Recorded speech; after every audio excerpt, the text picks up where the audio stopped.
of that shit. Here we go.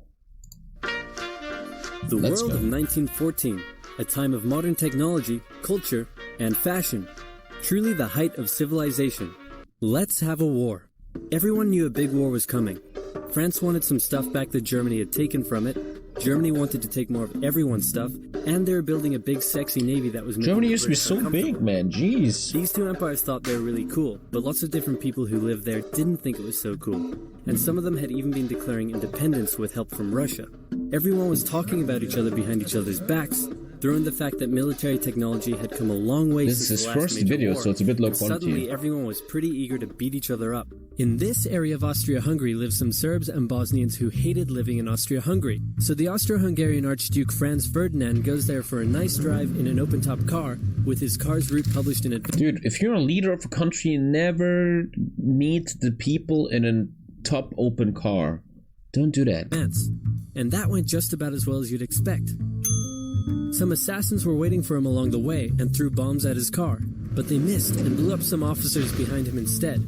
So the Archduke goes into hiding, leaves Sarajevo, and the whole war never happens. Except no, the Archduke doesn't leave, but instead goes back out in the open-top car to visit the injured officers in hospital. The driver takes a wrong turn and by sheer coincidence gets stuck beside one of the...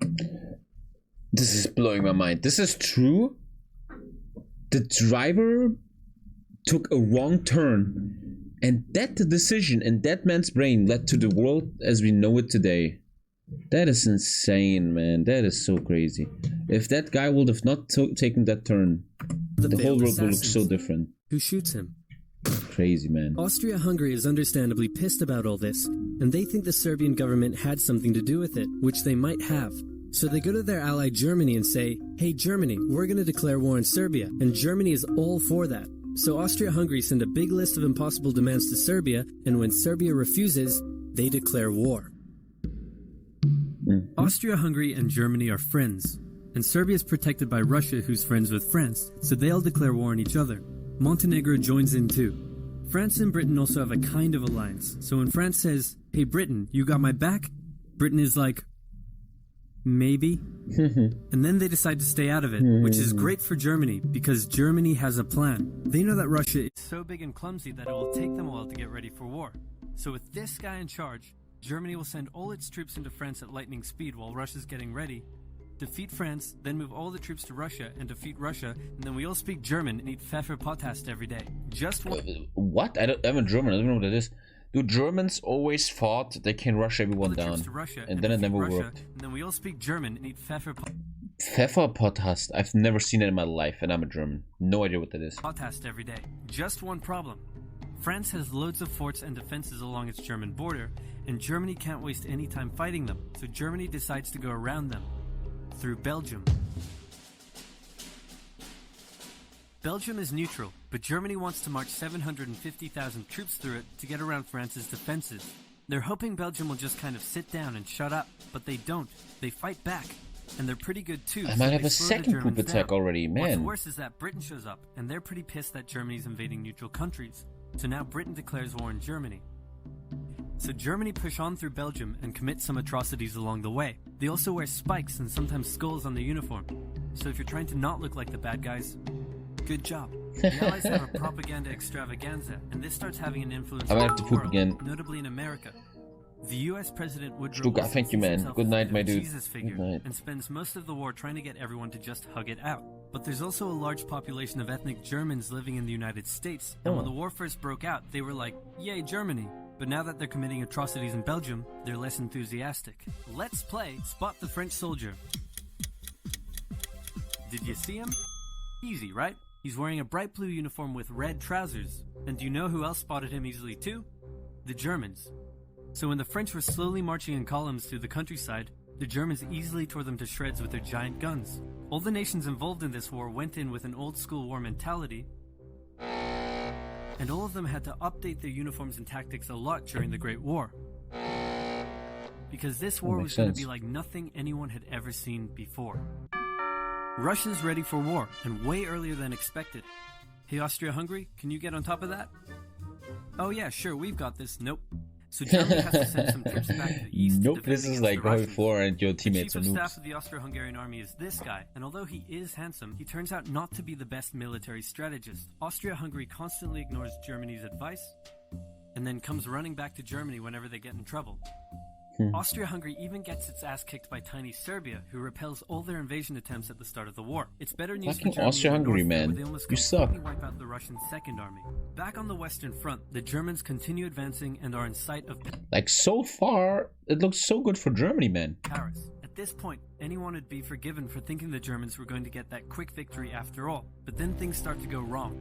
The French commander-in-chief knew something had to be done, and he ordered his armies to stop retreating. In the resulting battle, a gap opened up in the German lines. If a gap opens up, the enemy can use it to flank you from the side and behind, so the German armies have to retreat. The Allies launch a counterattack, so the Germans dig into defensive positions.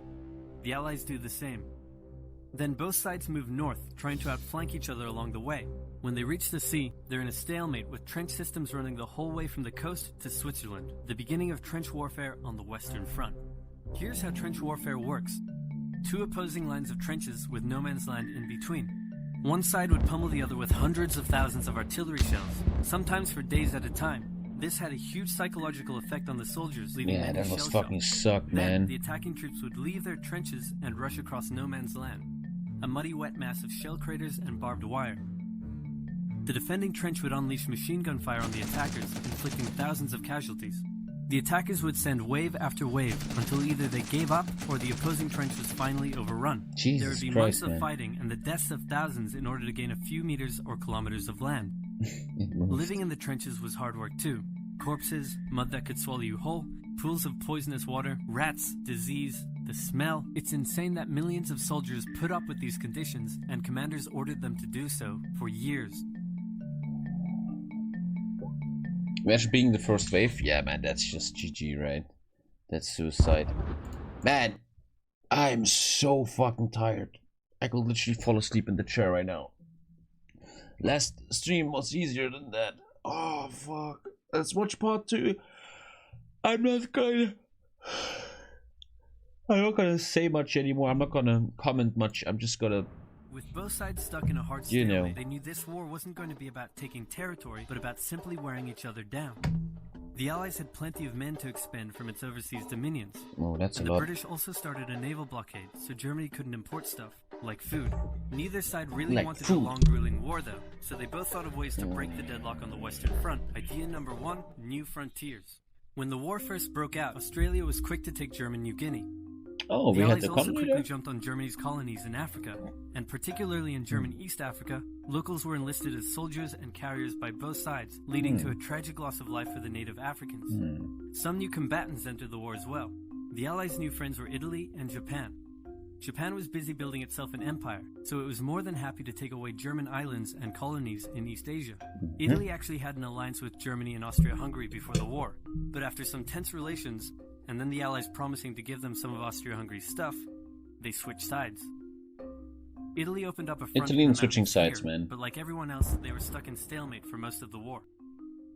The Central Powers' new friend was a struggling empire in the Middle East. The Ottomans... The Ottoman were divided on whether to actually join the war or not, since they had been exhausted by the recent Balkan Wars. Some of the politicians who did want to join went off on their own and fired some shells at Russia, and then came back and said, whoops, looks like we're at war now. The Ottoman entry into the war was of particular concern to the British, since the Middle East was full of oil, and Britain wanted all of that oil. First, the Ottomans tried to attack Russia in the Caucasus Mountains, but they weren't prepared for the cold, and many of them froze to death. Then they crossed miles of desert to take the Suez Canal from the British, but that failed too. Then the Allies tried to take the Dardanelles at Gallipoli in a long and hard trench warfare campaign, but that also failed. The Ottomans blamed their initial losses on I the bother, ethnic enjoy and Armenians regret living within watching Ottoman for the territory. past 23 hours. First 16 hours were really fun. Might be a better choice for a sub goal. Enjoy you on Yeah, after Stalin, attend. you're so intelligent. Yes, you're right. What do you mean, man? You're talking the rest was shit. And Thank the you. resulting Armenian genocide led to the deaths of 1.5 million people. Then the Germans sent spies into Afghanistan to try to convince the Arab tribes there to rise up in jihad against the British and attack India. But that plan failed, partly because the spies got bored, brewed their own alcohol, and got drunk, which is a bad thing to do in Afghanistan. All these new frontiers hadn't done much to change the war. What? Aware that the Allies had more men and supplies than them, the Germans knew they Sup, had to do Slimex? something to break the stalemate. Before the war, there was a big conference that set out the rules of modern warfare. No chemical weapons, no killing civilians. Basically, don't be jerks. The Germans held a meeting and decided to be jerks. Zeppelin air raids commenced over British cities. They also started attacking the Allied trenches with chlorine gas, and they used submarines to look sink at the civilian picture. ships. One such civilian Germans ship was the always had to go too which had far. 159 Americans on board when it was sunk, further swaying US opinion against the Germans. Not to be completely unfair to the Germans, the Allies also engaged in chemical warfare soon after, and they had been hiding anti-submarine weapons on their civilian ships, which let the Germans justify their attacks. Meanwhile, Austria-Hungary still hadn't dealt with Serbia, so the Central Powers enlisted some help. Bulgaria wished it was bigger and was still bitter about In the entire military history of Germany in World War I and World War II, if Germany would have had some decent allies, it would have looked so different, right? Like every time you look at any World War I, World War II related German warfare, they always have shit allies that are fucking useless, man. losing the Second Balkan War. The Central Powers promised to make all of Bulgaria's wildest dreams come true if they helped, so they signed on, and together they knocked out Serbia. The Serbian troops retreated through Albania, which was neutral but had some ties to Austria-Hungary. So Austria-Hungary entered Albania in a friendly invasion to chase down the Serbians, many of whom escaped by sea. It's 1916, and a lot is happening. As if they didn't have enough enemies already, Germany added one more to the list. Portugal had been getting a bit chummy with the Allies behind the scenes, and Germany didn't like that one bit. Around the same time, the only sea battle of the war happened. Both sides had a new powerful class of battleships called dreadnoughts, but they were so expensive to build that neither side wanted to risk losing them in a battle. So they kept them in port, except for one time when they had a big fight and a bunch of them got damaged, so they didn't try that again. The UK started conscripting men to the army, so they had plenty of reserves, which is just as well because the Western Front was about to get brutal. The longest and one of the bloodiest battles of the war started when the Germans launched an attack around the French city of Verdun. The French defended it desperately, leading to hundreds of thousands of casualties. Under pressure, the French called on its allies to do If you read about something to draw the that on Germans Wikipedia, away. in like So 3 British days, started hundreds of on thousands of the people fight, died, the man. Battle of the Super Somme, fucking with crazy. 60,000 British casualties on just the first day. It was 60,000 also dead here that people the on British one day. first used one crazy Are brand you new fucking piece kidding of me? sci-fi technology. The Russians had been getting pushed back further and further into their own territory, but in response to the French call for help, they began a huge offensive, and did really well until they ran out of supplies and got stuck. Seeing how well the Russians had been doing, Romania decided now would be a great time to jump in and win the war, and then they got pounded. The Greeks were fighting amongst themselves about whether to join the war or Then not. they got The pounded. king liked the Central Powers, while the Prime Minister wanted to join the Allies. After a brief national schism, during which the country split into two, the king finally abdicated and the country reunited. With Allied help, they began a new offensive. In the Middle East, Russia was pushing into Ottoman This is territory truly like a from the roleplay north. game in High The 4, huh? British had also made a landing in Mesopotamia to protect Persia's oil fields, and they had also sent a small army up the Tigris River to try to take Baghdad. But the army got sieged in the town of Kut along the way, and eventually surrendered. A new offensive was launched from the south with all-out desert warfare. The offensive was aided by one famous British officer, better known as Lawrence of Arabia, who helped lead the Arab tribes in a revolt that wreaked havoc on the Ottoman supply lines. By the time 1917 rolled around, everyone was exhausted. I need to watch the There were movie mutinies about in the French Lawrence of army, Arabia. The German populace was starving, and the war had drained all of Russia's supplies. There was no clear winner, and it was still anyone's war. The only question now was, who was going to break first? And the answer was Russia. Tired of not eating, and mad that a crazy magic homeless guy was calling some of the shots, there was an uprising in Petrograd complete with riots and strikes. The riots turned into a full-scale revolution, and a new government overthrew the Tsar.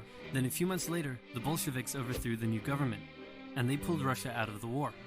This was great news for Germany, who now only had to focus on the Western Front. But there was still one problem. The pesky United States of America was looking increasingly like it was going to join the war. America had been selling supplies to the Allies throughout the war, and was getting super rich off the back of it, meaning it was in fantastic shape and was dangerous to the Germans. So Germany sent a telegram to Mexico saying, "Wouldn't it be crazy cool if you guys attacked America?" But the British intercepted the message, showed it to the Americans, and that was the final straw. American troops began shipping out to Europe. Bad move, Germany. This was terrible news for Germany, and they knew their only hope now was to force France and the UK to surrender before the fresh American troops arrived. It was now or never, so they started one final attack. They converged their troops and hit hard at the Somme and pushed the Allies back. They hit a second time further north, then again and again. With each hit, the Germans were spending more and more resources, while the Allies were getting better and better at repelling their attacks. By the fifth punch, the Allies held the line and even pushed back. With American troops now arriving in larger numbers, the Allies launched a counterattack, and that was it. The Central Powers were being pushed back on all fronts. Bulgaria collapsed first, followed by the Ottoman Empire, then Austria-Hungary, and finally on November 11, 1918, at 11 o'clock, Germany surrendered. At the peace treaty, Germany was forced to reduce its military, accept war guilt, and pay the bill for the war. After indescribable suffering and millions dead, the world learnt its lesson and never had such an awful war again. For about 20 years.